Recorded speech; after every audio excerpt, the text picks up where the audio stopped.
IPL 2025 mega auction ఎప్పుడు లేని విధంగా హైప్ కలిగిస్తోంది. ఏ ప్లేయర్లు మెగా ఆక్షన్లోకి వస్తారో, ఏ ప్లేయర్స్ ని రిటైన్ చేసుకుంటారో అనే విషయం ఓ కొలికి రావడం లేదు. ముఖ్యంగా ముంబై ఇండియన్స్ స్టార్ ప్లేయర్లపైనే అందరి ఫ్రాంచైజీల కన్నున్నట్లు సమాచారం. హార్దిక్ పాండ్యాను ముంబై ఇండియన్స్ కెప్టెన్ గా ప్రకటించడంతో సూర్యకుమార్ యాదవ్ అసంతృప్తిగా ఉన్నట్టు తెలుస్తోంది. దీంతో T20 స్పెషలిస్ట్ పై కోల్కతా నైట్ రైడర్స్ ఫ్రాంచైజీ కన్నేసినట్టుగా వస్తున్న వార్తలు ఇప్పుడు సంచలనంగా మారుతున్నాయి. అయితే సూర్యకుమార్ యాదవ్ కు తాజాగా కోల్కతా నైట్ రైడర్స్ జట్టు కెప్టెన్సీ ఆఫర్ ఇచ్చిందట.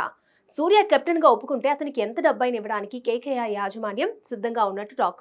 సూర్య వస్తే కేకేఆర్ జట్టు కెప్టెన్ గా ఉన్న అయ్యర్ను పక్కన పెట్టే ఛాన్స్ ఉంది.